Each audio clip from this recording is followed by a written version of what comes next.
Guys, what's up?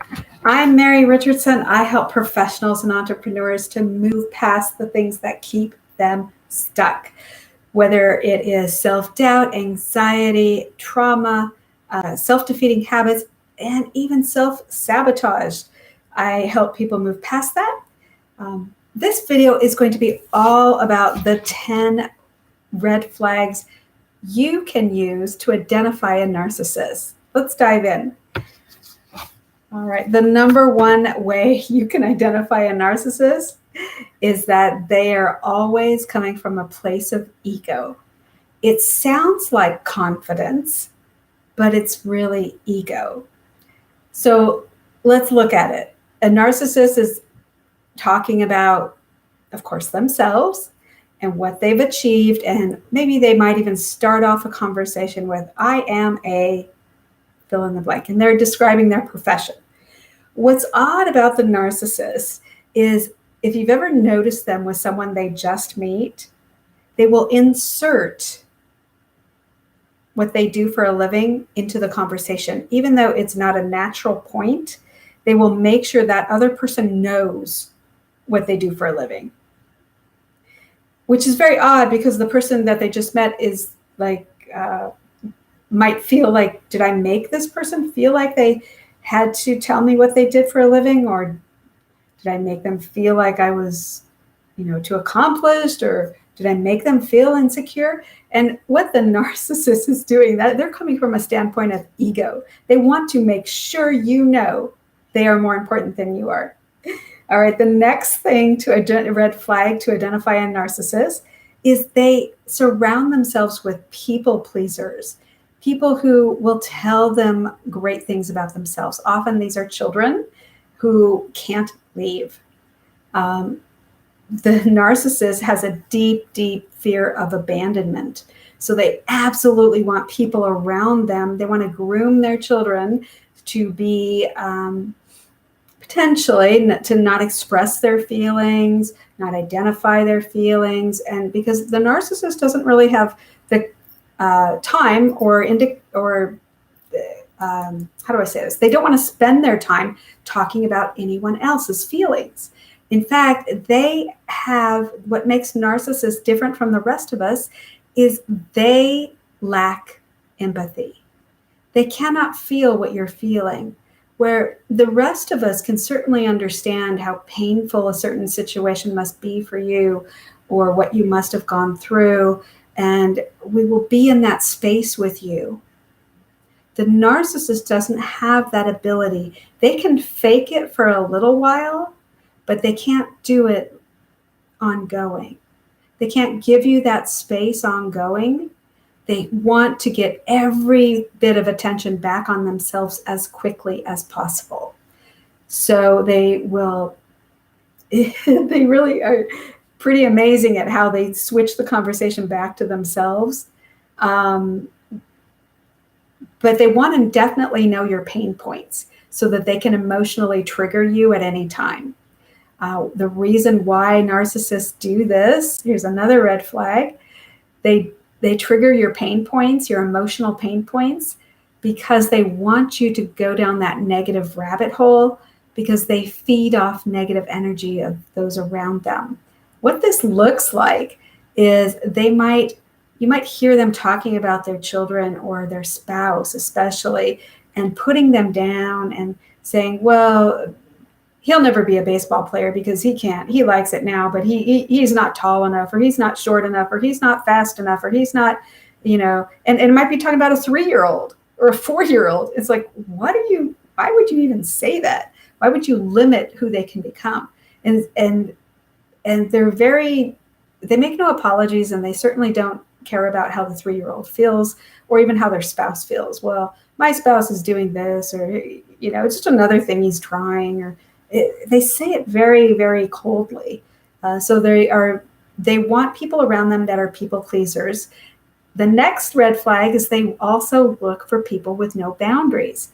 As children, they don't even know what boundaries are. They didn't even know. If you've had a narcissistic parent, we grew up not even knowing what a healthy emotional boundary looked like, and that it was okay to expect people to not violate those boundaries. Like, I don't want to do this. I don't want to wear that. I would rather play this game, board game, or whatever it is. They don't encourage children to have boundaries because the narcissist always wants to be able to control everybody. That's another red flag. They want to be able to violate everybody's boundaries all the time, and they don't want anybody to do anything or think anything that isn't approved by the narcissist. So children grow up with this unhealthy fear of the narcissist. If I express emotion, the narcissist is going to not validate it, going to be angry even. The narcissist won't adjust their life around something I don't want to do. They lack empathy. So they really want boundaries to be broken or not established, or weak boundaries. And you'll notice narcissists, they don't really have close friends. They have a lot of acquaintances, a lot of people they know, that they go to lunch with, that they're colleagues, or they belong to the same group with, but they don't really have close friends that would say, like, I love that person. They're just amazing. Or if they're a covert narcissist, they can fake it. They can fake concern or empathy for a while, but they can't do it in every situation or long term. In other words, behind closed doors, they are very, very different. So the next red flag, and that's what really makes them so toxic, is it's like you're dealing with a person who, like a really bad actor, right? Like they can fake concern. It's so over the top that it seems ungenuine, and it is. All right. The next thing, there's a lot of red flags. So the next thing is they don't want anyone around them really working on achieving their goals. And what that means is even they might have kids, they might send their kids to college, but they won't, or even if it's a spouse that's a narcissist, they really don't want anyone working on their own well-being and their own goals, because it interferes with giving the narcissist admiration and talking about what the narcissist wants to talk about. And the narcissist has all these games they play to push their buttons to make everybody around them feel important. Like, oh, I can't do this. Can you help me? And really, they just want someone else to do the work, right? So don't fall for that. All right. Or the narcissist, if you're trying to achieve your own goal of starting your business, maybe you're a child of a narcissist, an adult, you're an adult, but you have a narcissistic parent, they will say they want you to achieve things, but what they'll do is they'll sabotage you in every respect. So behind your back, they might be running a smear campaign against you because you're not giving them attention, not spending time with them, not dropping everything to hear what they have going on, and to give them what they need. So they thrive off of negativity. It's called narcissistic supply. They want you to be unhappy, and they want to push everybody's pain points around them so that they can feed on the negativity like a vampire. That energy makes feeding on negativity for the narcissist makes them feel more important. So they will dig and try to get information about people around them so that they can torture them with that emotionally later. Like, oh yeah, she's not very accomplished. She just works at this, or they have too many kids, or you'll hear the narcissist talk in the most horrendous way about other people. So that's another red flag. Out in public, they might be completely different, they might seem caring, concerned, but it's really, they're just faking it, because behind closed doors, they will always, you might find them tearing other people down about, especially people that threaten to not be a part of the narcissist's life, threaten to leave or distance. They will tear that person down. And so it's a good idea to have healthy boundaries with the narcissist.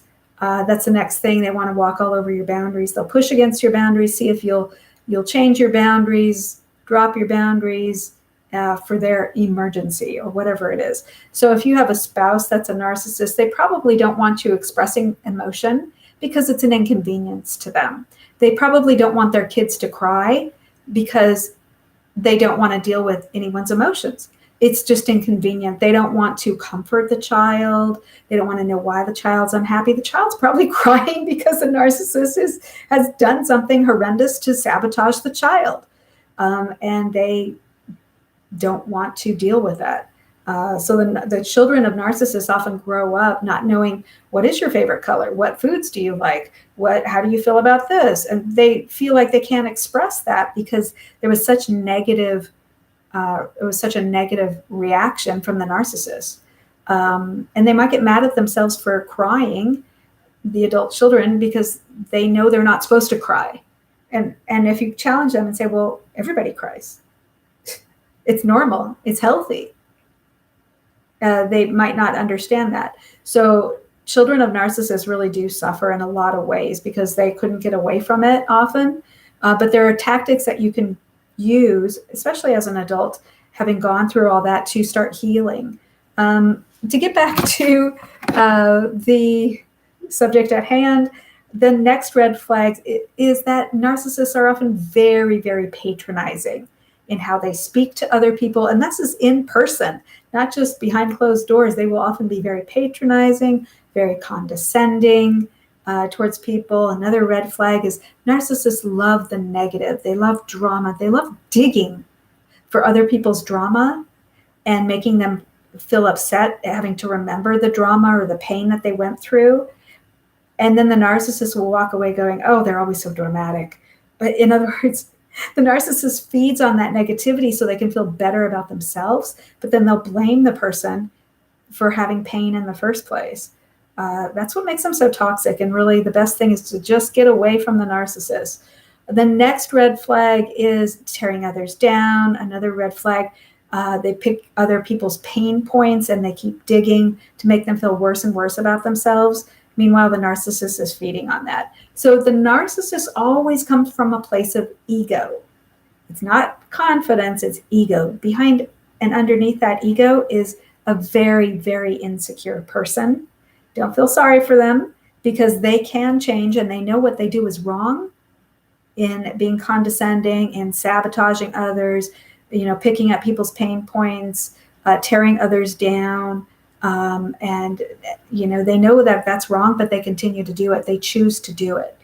So I talked about they surround themselves with people pleasers. They like people with no boundaries, people that will drop their boundaries, people who will give in and talk with them a long time. And then when they're ready to drop off the conversation, it's goodbye. But when you're ready, they don't respect that, or they don't respect your time or where you live. They'll just show up, and just, so the point is develop stronger emotional boundaries. And the best thing to do with a narcissist is to really limit the amount of time you're with them. In other words, you can say, especially if it's a spouse, you can say, well, at this time, I'm going to go do this. I'm going to take steps towards starting my business, or take steps towards whatever it is you want to do, your hobbies, whatever, something that's just for you. And you'll find the narcissist will sabotage you in some way. They might say, oh, okay, yeah, but then they'll come and find you and interrupt you, tell you they have an emergency, they want to talk about something, and they're sabotaging you. They do not want you to work towards achieving your goals, because in their mind, that means you're leaving, which you probably are. You're working towards distancing yourself from them. And if you're working on your own goals, you are emotionally distancing yourself from them because you're focused on you, which is what you should be. The narcissist doesn't want that. They see that as abandonment, which of course it is. They have nothing to fall back on, and they want you to not leave. That's where it can become really abusive, physically, emotionally, and can be really a whole lot of trauma. All right, so the next thing is they don't like others around them who are more accomplished than they are. They don't like others around them who will question what they say. They don't like others around them who will speak the truth and say, well, you said this. And don't go down that rabbit hole with the narcissist. I wouldn't recommend it, in my opinion, because they are slimy, squiggly. They will say, oh, well, that's not what I meant, or you misunderstood, or that's not what we were talking about. And you'll start questioning yourself. And pretty soon, enough of that, you'll be in a state of confusion, even about your own thoughts, even about your own opinions, even about what you heard and saw them doing. Especially narcissistic cheaters in a relationship, they will say, well, you caused me to do that. And they'll be 100% serious. They'll blame it on you. You shouldn't have looked at my phone and saw that I was cheating. They'll blame it on you. They cannot accept any kind of accountability, any kind of truth, any kind of responsibility for their own actions. It's all fluid. They want to be able to justify, rationalize everything that they do. So I hope this helps you. Again, I'll just go over the top 10 signs of a narcissist. They're patronizing, condescending. They love the negative. They love to tear other people down. They can be covert narcissists, where they're kind and giving in public, but behind closed doors, very, very different. Just the opposite, in fact. They can pick at other people's pain points. They love people pleasers, people without any boundaries.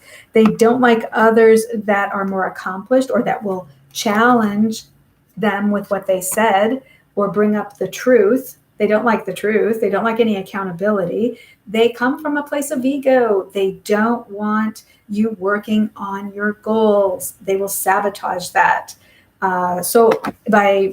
Anyway, a lot of means. So this video is very, very long. I'm so sorry that it's so long, but I'm also very happy because we got a lot in, and now you know what to look for and what you can do about it. You can check out, I have many other videos, what things you can do to frustrate a narcissist, to get away from a narcissist, to things to say to a narcissist. So I'm Mary Kay Richardson.